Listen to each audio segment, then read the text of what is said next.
నమస్కారం కృష్ణారావు గారు. ఐవీఆర్ టాక్స్కి పునఃస్వాగతం.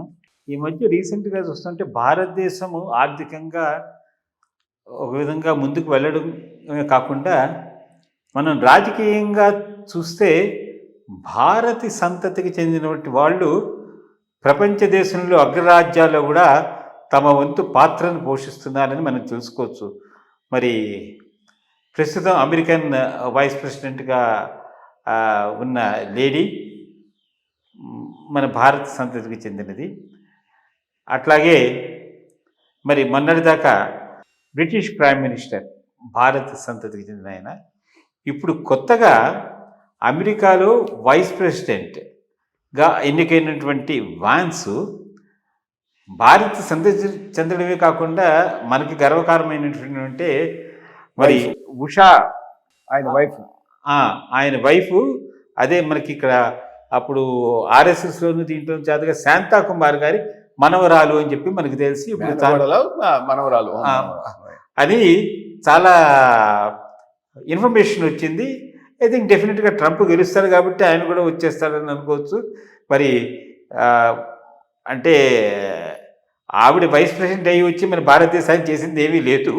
బట్ ఈ వీళ్ళు కూడా అయితే ఏమైనా చేస్తారా చేయలేదు. బట్ మనకు ఏంటంటే ఒక ఆత్మసంతృప్తి, మన వాళ్ళు అనేటువంటి వాళ్ళు మరి ఒక ప్రబలమైనటువంటి శక్తివంతమైన రాజ్యంలో అధికారాన్ని పంచుకుంటున్నారని I think it's a very good move in you know ఇంజనీరియస్నెస్కిను మన వాళ్ళ దానికి ఒక ప్రతీకని చెప్పుకోవచ్చు.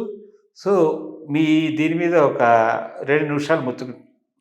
నాట్ ఓన్లీ భారతదేశమే కాదు, ఇండియన్ సబ్ కాంటినెంట్ కింద తీసుకుంటే మన దగ్గర స్కాట్లాండ్కి ఉన్న ప్రైమ్ మినిస్టరు అతను పాకిస్తానీ ఆరిజిన్, అట్లాగే లండన్ మేయర్ కూడా పాకిస్తానీ ఆరిజిన్.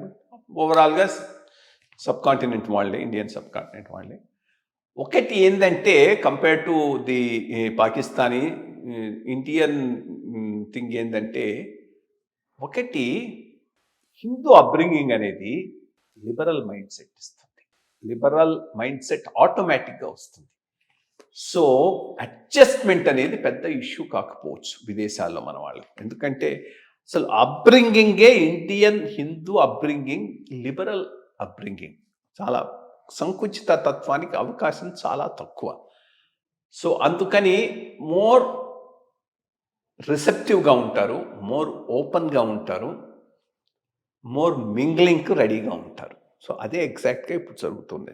రిషి సౌనిక్ పోయి కన్సర్వేటివ్ పార్టీలో నిలదొక్కొని దానికి హెడ్ అయినాడు అంటే వాళ్ళు యాక్సెప్ట్ చేయాలి కదా. యాక్సెప్ట్ ఎట్లా చేశారు? ఐడియాలజికలీ ఒక ఇష్యూస్ మీద వాళ్ళతో కనెక్ట్ కాగలిగాడు, అందువల్లనే అతను అయినాడు.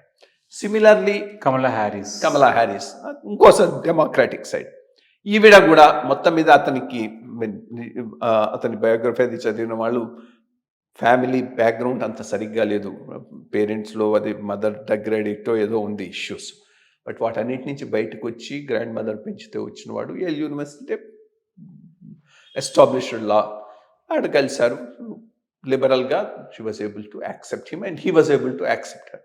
సో గుడ్, ఇట్స్ ఏ మంచి సైన్. అందుకనే ఇండియా మీద అంతా నెగటివిటీ లేదు ఈ దేశాల్లో. అందుకే ఆ లిబరల్ మైండ్ సెట్ అనేది మనకు చాలా హెల్ప్ చేస్తుంది. Let's hope.